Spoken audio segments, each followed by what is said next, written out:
Well, now we are going to swatch these lovely palettes that I picked up from Michael's on sale.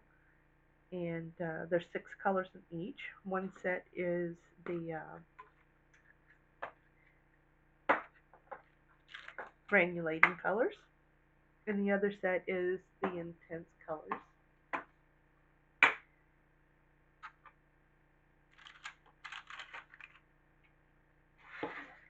There's the intense colors. Now, we have a couple of misfortunes with a couple of these colors. Sometimes when the paints haven't fully cured, or if it's a paint that has a lot of honey in it, which I'm not sure about the binders in these, but typically they're will get a little melty on you. I mean, those swatched. We'll start with these granulating colors. Go ahead and wet this.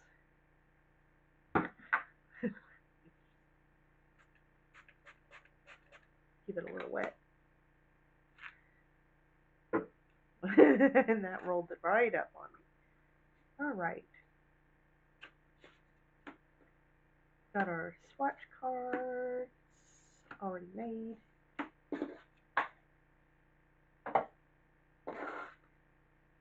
We've got cobalt green, cobalt teal, cerulean blue chromium, which is this one right here, ultramarine blue, ultramarine violet, and ultramarine pink. These are granulating colors, so I do expect some separation on them. So let's get started.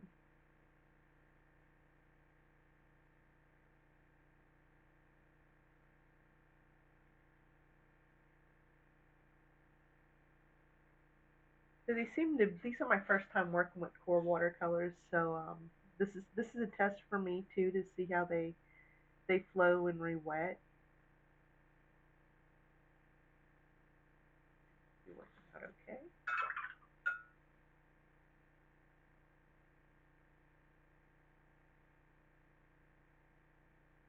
And with granulating colors, I like to throw a lot of water on there because that's how you really see the magic with granulating colors, sort of the separation with it.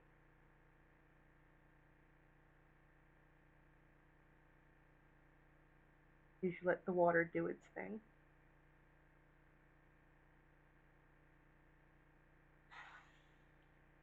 Next, we have ultramarine violet.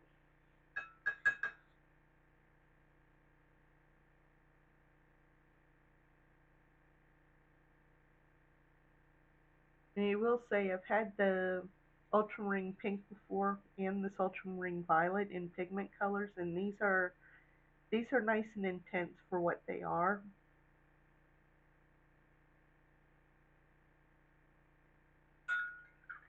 And by what they are, I mean granulating colors, with them being ultramarines. Um, we do expect the granulation out of them.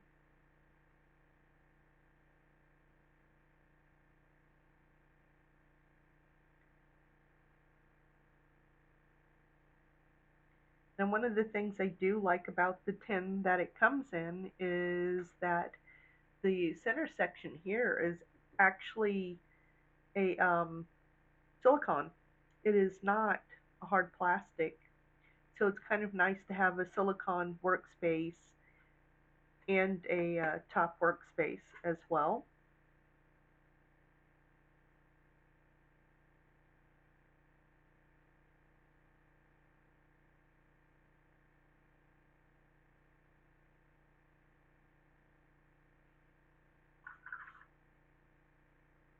I don't seem to have any issues so far with the re-wetting of the paints, which is a good sign.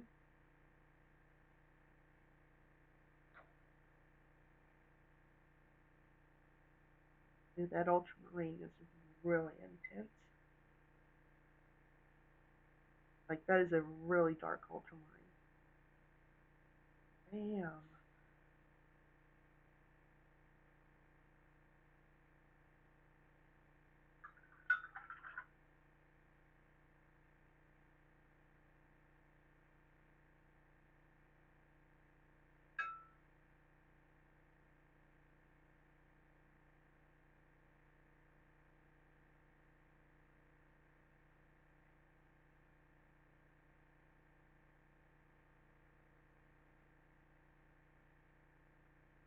So just as a reminder, um, for my swatch cards, I really do use some of the cheapest watercolor paper on the market to do my swatch cards. So I don't expect the paints to play as nice with these watercolor cards as I would for them whenever I'm actually painting. I'll paint on 100% cotton paper. This is pretty much the no-name brand off of Amazon, and I have it on my auto ship. Since I make a lot of switch cards, it's a five swatch cards, switch cards. Since I make a lot of swatch cards, I like to buy a pack of 5x7 paper, of the watercolor paper. I have it on my auto ship, and basically it's a really cheap paper, and the I quarter them to get them to the right size, because if you quarter a 7x5, you will end up with a 3.5x2.5, which is the trading card size or business card size. This is the cerulean blue chromium. And I just noticed when I was making these cards that this color is in both sets. So I'm not going to swatch it when I swatch the second set, because that's redundant. Even though I did make the cards up, maybe I might swatch it, but I'm definitely not going to keep two cards. I'm already struggling for space in my swatch book. I need to invest in a new swatch book. Probably would be better off at this point buying a binder and getting trading card sheets to put in it, rather than having one that already has a predetermined amount of slots in it. Um, it definitely is not doing me any favors currently, because I am running out of space in my swatch book. Which, let's be honest, I am more of an art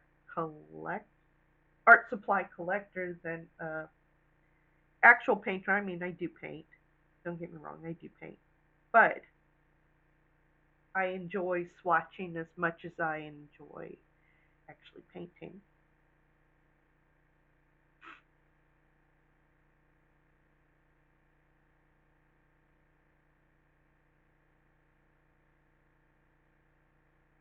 So this is cobalt teal,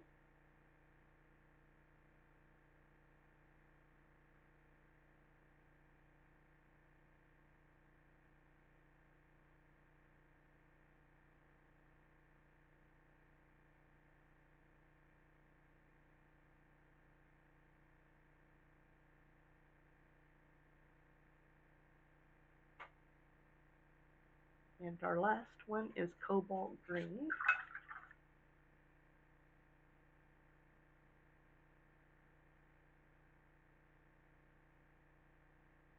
And our cobalt green is a little melty over here.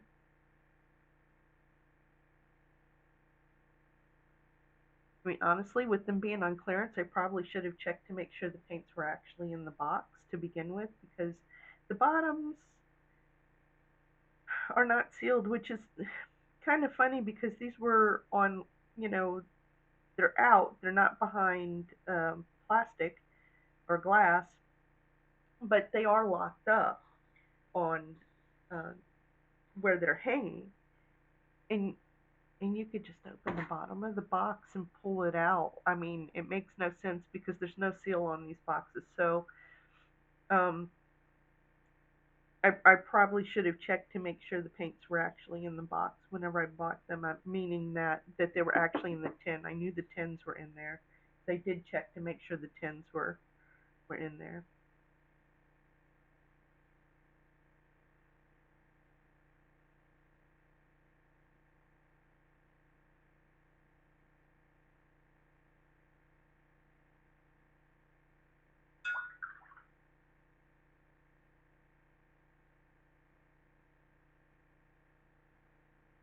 And that is the set. This is the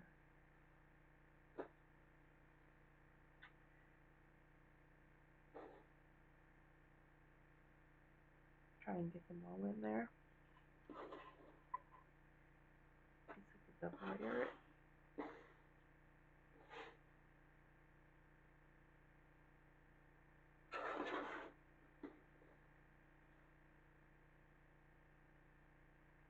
And this is the QoR granulating set. I mean, overall, I think the paints move well. We'll see whenever they dry how how um, how well the pigments will flow out of them and move around. So next, let's do the intense set.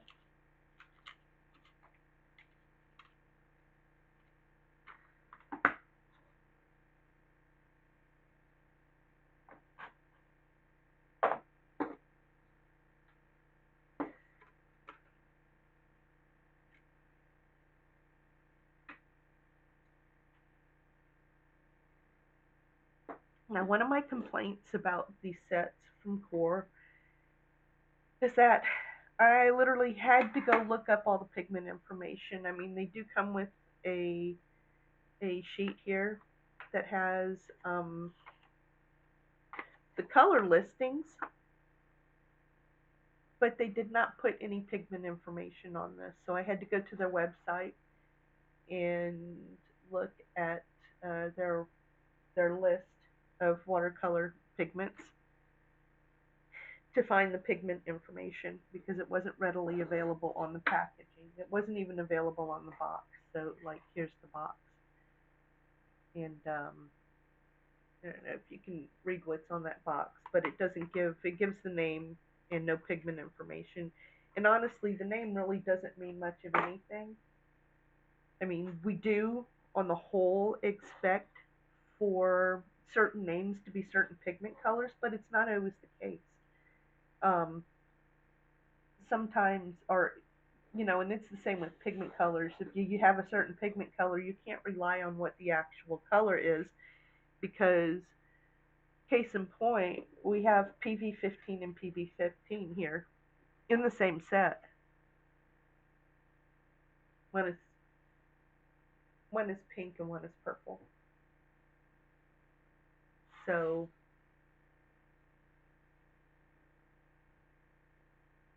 all right. Now, this is the Intense watercolor, the Intense mini series. So we have Hints a Yellow Light,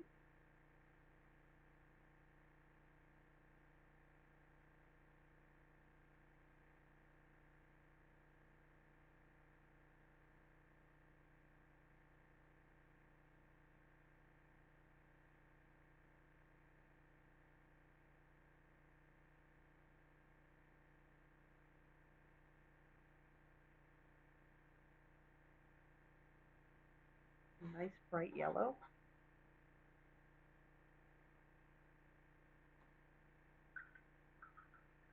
Transparent spiral orange.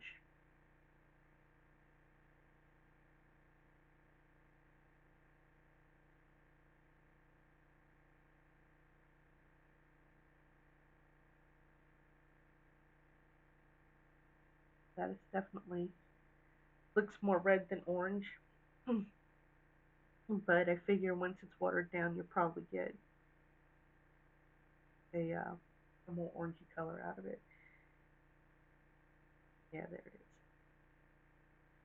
So in its mass tone, it's definitely an orange leaning red, but it definitely is an orange.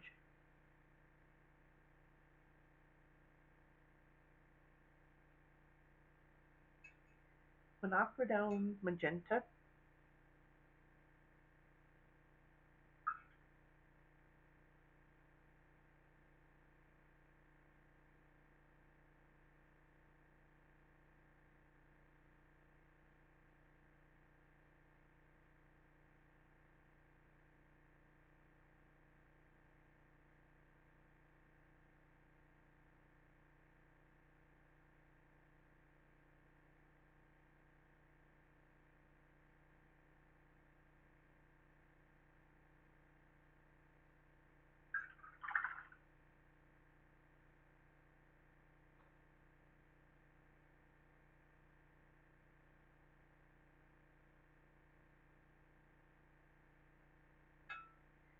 dioxazine purple.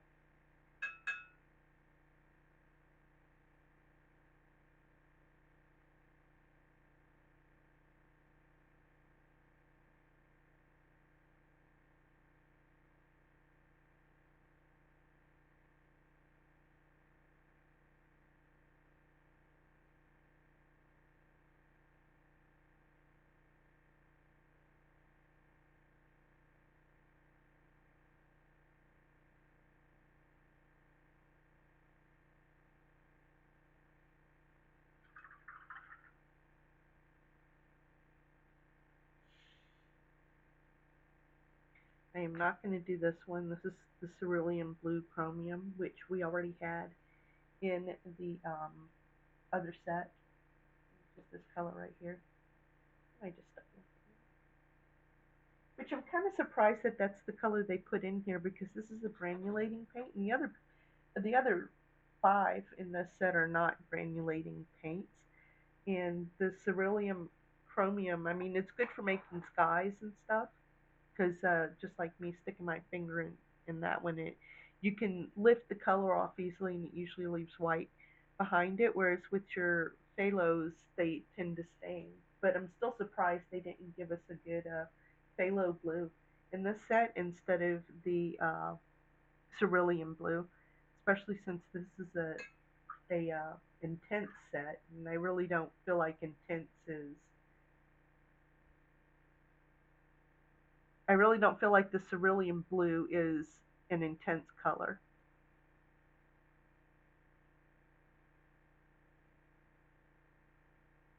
And this says phthalo turquoise, which should be a green color, but this does not look green in the paint palette there.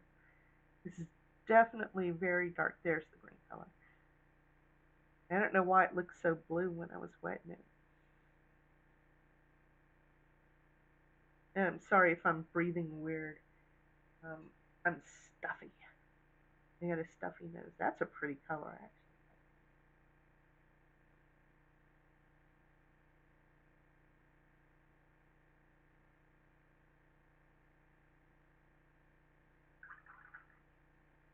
So definitely a very turquoise color.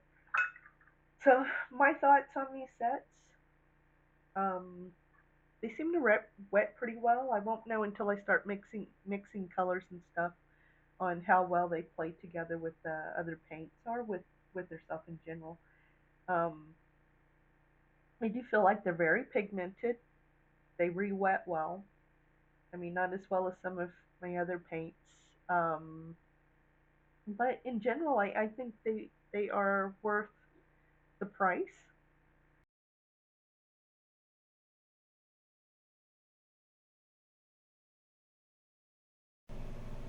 I hope you enjoyed the video. Thank you for joining me. And if you can, don't forget to like and subscribe. Have a good day.